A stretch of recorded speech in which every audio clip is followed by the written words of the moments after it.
Diário não oficial do Brasil. Dia 357/365, 23 de dezembro, segunda-feira. 1. O ex-capitão afirma ao vento que em seu governo não há corrupção. Joga para uma plateia de alienígenas e alienados. A revista Fórum aponta que a mídia corporativa, ao revelar os crimes do Bolsofilho, não identifica o seu sobrenome. É só Flávio B. Descolado do papai, quem sabe sobreviverá como barata no ralo, despercebido. 2. O jornal New York Times acusa o ex-capitão de estimular o retorno dos esquadrões da morte. De acordo com o jornal, o presidente afirma que os criminosos devem morrer como baratas. Se por aqui não temos pena de morte, isso não seria crime de incitação ao crime? Vale também para parentes e aderentes? Jornal Brasil 247. 3. O conge, parte do governo do chocolate com laranja, amargo e indigesto, segue silencioso, sem olhar para o lado. O marreco leigo de Maringá parece priorizar a própria sobrevivência, a toga nunca lhe caiu bem, nem a Constituição. Já a conja do conge abandona a fachada de neutralidade da Lava Jato e vai assumir candidatura política em uma chapa nas eleições para a prefeitura em 2020. No caminhar, tudo se revela. Revista Fórum. 4. No governo em que o ministro da Educação não gosta de estudantes, ministro do Meio Ambiente é acusado de fraudar plano de manejo ambiental, um secretário de Cultura preocupado em contratar a própria esposa sem licitação, etc., o subprocurador-geral da República, Antônio Carlos Bigonha, expõe sua perplexidade com um presidente da Fundação Nacional do Índio que não gosta de índio. Nunca vi uma coisa dessas, sem precedentes no Brasil e no mundo, um presidente de uma autarquia indigenista que não goste de índio. É a primeira vez, isso é inédito. Não gosta da matéria indígena, não gosta das pretensões indígenas e acha que o índio tem que ser enquadrado. Isso é um equívoco. Denuncia que o responsável pela FUNAI ignora as recomendações do Ministério Público Federal e não responde aos pedidos de audiência para tratar de decisões que têm colocado os direitos dos índios em xeque. Jornal Brasil 247. 5. E enquanto a grosseria miúda do governo histérico, racista, misógino, homofóbico, fascista, obscurantista escorre em busca de uma polarização raivosa, o presidente Luiz Inácio Lula da Silva dá aula de leveza e política, participa de um ato pela cultura, faz projetos e críticas consistentes, propõe caminhos para a esquerda e joga futebol. 6. O campo de futebol da Escola Nacional Florestan Fernandes, do MST, encheu de gente. Times em campo para festejar um jogo entre amigos. Amigos do MST versus amigos de Lula e Chico Buarque. O resultado, de 2-1 para o time de Lula e Chico, teve passe cantado, básico e revolucionário. Passa para Lula, que ele tá livre. Dia 356/365, 22 de dezembro, domingo. 1. O Decreto 10.185/19, de 20 de dezembro de 2019, extingue cargos efetivos vagos e que vierem a vagar dos quadros de pessoal da Administração Pública Federal e veda a abertura de concursos públicos e o provimento de vagas adicionais para os cargos que especifica. Jus Brasil. Terceirização em alta. O cuidado que se deve ter é para que a redução do Estado brasileiro não signifique a extinção ou a precarização de serviços e políticas importantes para a população do país. O interesse do capital em controlar, explorar e lucrar ou se desvencilhar de serviços que hoje são prestados pelo Estado não pode se sobrepor aos interesses da maioria. Interessante que não se fala em redução de cargos comissionados, aqueles que permitem a tal rachadinha e que nesses casos estão de fato vagos e servem apenas aos que se locupletam com o dinheiro público. Se bem que isso aí é crime, tá ok? E dá cadeia. Ou não. 2. Um dos pontos de ataque à cultura durante a campanha pela barbárie, ou seja, pela eleição do ex-capitão, foi a Lei Rouanet. As coisas mais toscas e primárias eram repetidas pelos seguidores de robô contra tudo e todos, menos contra a Havan. Acontece que o Visconde de Sabugosa é um dos grandes usuários da lei. São 211 projetos em que há renúncia fiscal do Estado brasileiro, aplicação direta e promoção da marca do esdrúxulo personagem. Jornal Brasil 247. 3. São Paulo, o centro financeiro do país, amplia em aproximadamente 66% a sua população em situação de rua, desde o golpe de 2016. Folha de São Paulo. Comandada pelo Bolsodória, primeiro o município e depois o estado inteiro, absolutamente alinhado com a necropolítica do Bolso Projeto, a cidade é a materialização da exclusão. 4. Dados da ONU e do IBGE mostram o Brasil como o país mais desigual do mundo. E São Paulo lidera o crescimento da desigualdade no Brasil. GGN. Voltada para um projeto de exclusão e de acumulação e de ampliação da desigualdade, a cidade laboratório extermina sua população das mais diversas maneiras, jogando-a na rua para morar ao desalento ou impedindo de permanecer na rua, como no caso dos jovens de periferia. O combate aos bailes nas ruas de urbanização precária das favelas é chamado de Operação Pancadão. Somaram 7,5 mil ações entre 1º de janeiro e 1º de dezembro, data da chacina de Paraisópolis. Enquanto uma força-tarefa do Bolsodória executava a chacina de Paraisópolis, outra operação acontecia em Heliópolis e também deixou uma vítima fatal. Outras palavras. 5.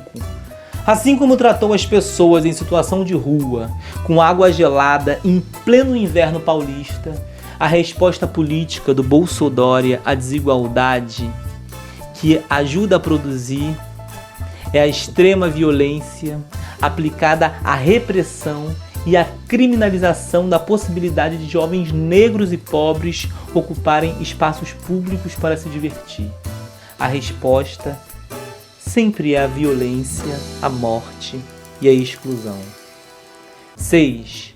O Instituto de Pesquisa Econômica Aplicada, IPEA, vinculado ao Ministério da Economia, divulgou um estudo da renda dos brasileiros em que demonstra que mais da metade da população do país teve perda de renda ou não teve acréscimo nesse primeiro ano do governo do síndico disfuncional. Para 2020, a situação promete piorar, pois o salário mínimo, pela primeira vez em 15 anos, virá sem ganho real acima da inflação.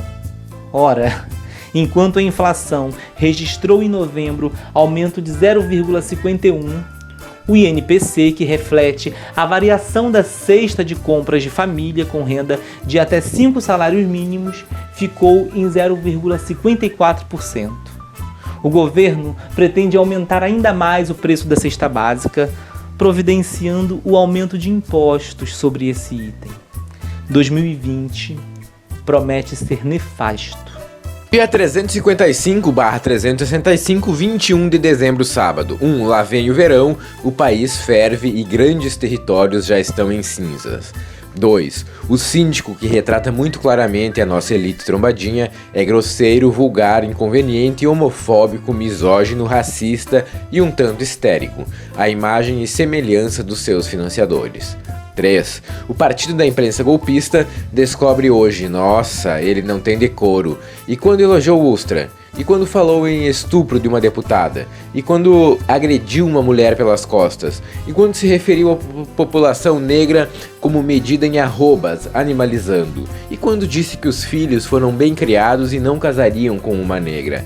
A pauta escravocrata da elite que a imprensa corporativa representa foi aprovada ao custo de muitas vidas e de muitas políticas públicas. Essas manchas de sangue estão nas mãos dessa elite e nas mãos da imprensa alcoviteira. 4. Grosseirão como a elite que o elegeu, deseja um Feliz Natal precário, se vangloriando de ter tirado a carne da mesa dos brasileiros, enquanto seu filho é suspeito de lavar dinheiro em lojas de chocolate. O Ministério Público do Rio de Janeiro afirma que o Bolsofilho senador lavou mais de 2 milhões entre imóveis e chocolates, enquanto marrecos leigos bem treinados e empregados a serviço da Bolsa Família voltam a bater na mesma tecla vazia dos últimos 10 anos e lançam ao vento uma perseguição ao filho de Lula para criar o espetáculo diversionista da vez. 5. E o Flamengo perdeu. Já pensou se ganha? Quanto custaria aos cofres públicos o populismo do síndico disfuncional? Da outra vez, após a decisão da Copa Libertadores, ele que nunca disse torcer pelo Flamengo, colocou um avião da FAB ao custo estimado de R$17 mil por hora de voo para interceptar e escoltar o voo comercial que retornava com a equipe, The Intercept Brasil. Imagina agora, mas contingências do esporte, o Flamengo perdeu para o Liverpool, o time de uma cidade de tradição operária que tem um técnico socialista. Sejamos felizes. Dia 354/365, 20 de dezembro, sexta-feira. Da série Eu Sei O Que Vocês, 57 milhões, fizeram nas eleições passadas. 1. O jornal GGN nos dá as notícias de ontem e hoje. A Polícia Civil do Rio investiga por profunda convicção o envolvimento do síndico disfuncional com o assassinato de Marielle Franco e Anderson Pedro Gomes. Não sabem ainda o motivo. Talvez os eleitores saibam. Muitas hipóteses e especulações. Jornal GGN. 2. Uma operação também está sendo conduzida pela Polícia Civil para investigar o Bolsofilho senador. A disputa política dos fascistas está deixando à mostra muitas revelações para todos nós. Que cresçam as disputas e que nos revelem mais peças desse jogo obscuro. 3. O Bolsopai tergiversa. Diz que não tem nada a ver com as enroladas do Bolsofilho. Enroladas é o apelido carinhoso da família dos crimes de lavagem de dinheiro e de rachadinha, que é outro apelido suave para a apropriação de dinheiro público. O Bolsopai diz que os problemas da relação Queiroz-Bolsofilho são problemas dos outros, não lhe dizem respeito. Ora, a relação do ex-capitão com Queiroz vem da infância do senador. Será Queiroz o corruptor? 4. Enfim, um presidente que tem 542 mentiras comprovadas, publicadas, analisadas e contabilizadas pelo sítio Aos Fatos, diz qualquer coisa, até mesmo que não está envolvido até o pescoço com os crimes de sua prole. 5. E o marreco leigo de Maringá, o dito campeão do combate à corrupção, está distraído, esperando as escusas. E provavelmente deve correr atrás do Lulinha para gerar manchetes. Dia 353/365, 19 de novembro, quinta-feira. 1. Em ato com artistas, o presidente Luiz Inácio Lula da Silva ironiza o obscurantismo do ex-capitão que ora ocupa o Planalto. Compara de forma muito pertinente a ação do atual governo à da Alemanha nazista, que iniciou os seus ataques à humanidade pela tentativa de destruição da cultura. UOL. 2. O Bolsodória continua jogando o braço armado do seu estado contra a população pobre. A polícia atacou ambulantes na rua. O conflito é constante na região do Brás. Os trabalhadores informais lutam duramente para sobreviver e às vésperas do Natal, as possibilidades de obter algum ganho são melhores. Dessa vez eles reagiram e, com o apoio da população, fizeram a polícia recuar. Incapaz para gerar empregos, o governador do estado de São Paulo criminaliza as alternativas precárias dos trabalhadores. A polícia provavelmente vai voltar e a repressão será ainda maior. Revista Fórum. 3. Como a imbecilidade parece não ter limites, um vereador de Salvador resolve tentar retirar o nome de Paulo Freire de uma escola municipal. Jornal à Tarde. Sua pequena vingança contra o pensamento crítico, ou contra o pensamento, ou contra o conhecimento, ou contra a humanidade, vá lá saber. 4. O vereador Em respeito ao seu mandato, deveria se preocupar com o desempenho escolar do país, da cidade, das escolas municipais, mas elege a negação da educação para transformar em projeto a desigualdade.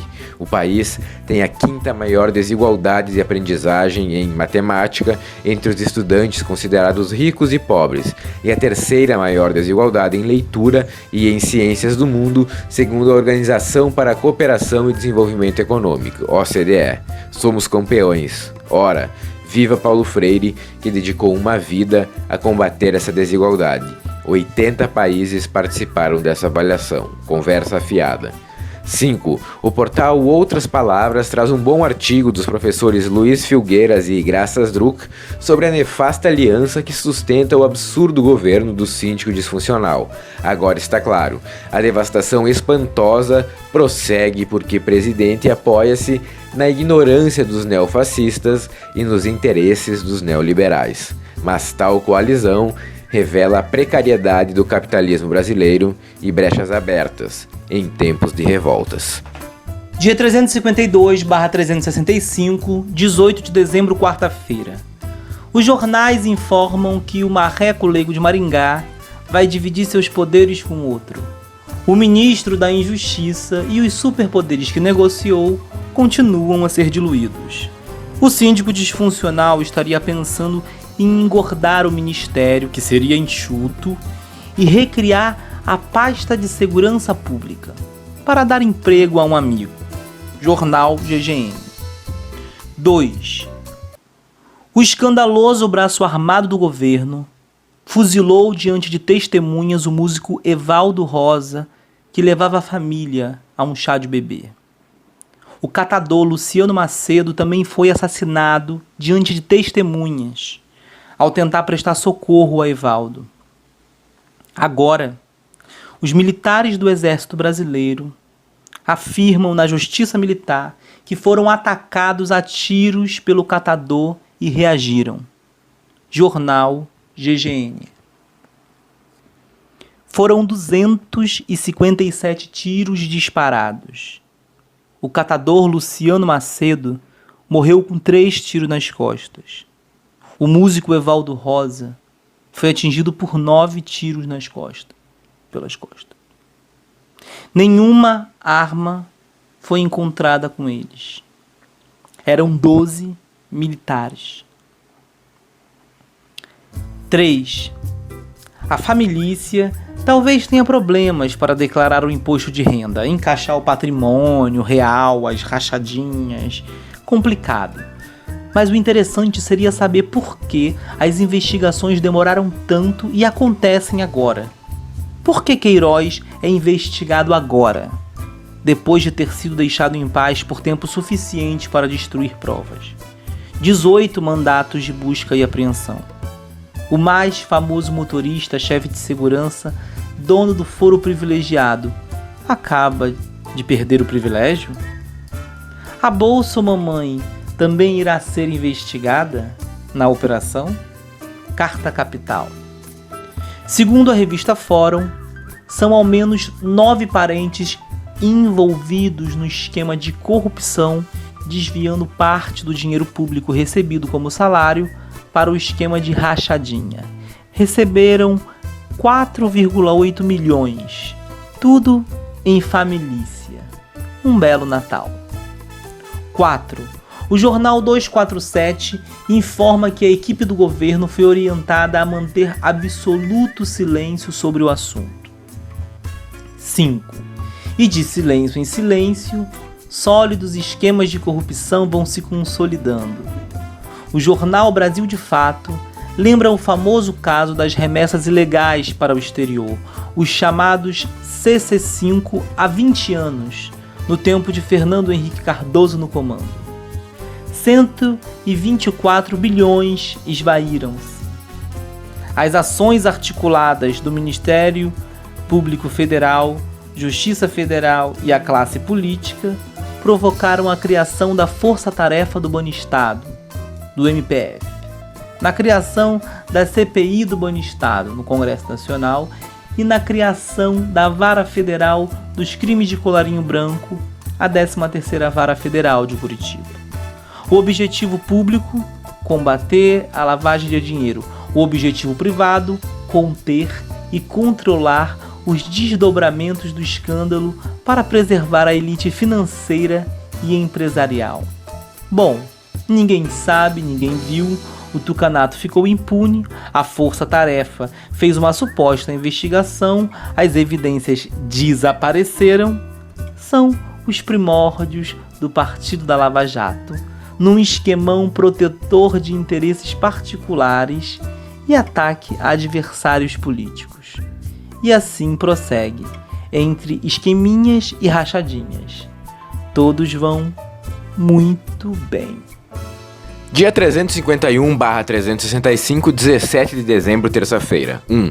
Enquanto há uma histeria persecutória em torno de um dos filhos do presidente Luiz Inácio Lula da Silva, os bolsofilhos seguem por aí lépidos e fagueiros, suspeitos e com evidências de coisas para as quais não conseguem enxergar o limite para além dos muros de um determinado condomínio especializado no Rio de Janeiro. Há inclusive a suspeita de pagar lua de mel com fundo partidário. Devemos estar todos delirando. 2. Para despistar ou desviar a atenção dos delitos e das ações ensandecidas, escravocratas e genocidas do desgoverno, os integrantes da trupe esbanjam bizarrices e palavras ao vento. Assim, a polêmica do que foi dito cria a cortina de fumaça ou de palavras, e com isso vai se passando já um ano inteiro. 3. A palavra hoje, uma proparoxítona colada no ex-capitão que hoje ocupa o Planalto, é energúmeno, que se soletra energúmeno. A palavra vem do grego energúmenos, particípio presente de energo, estar em ação, sofrer uma ação sobrenatural.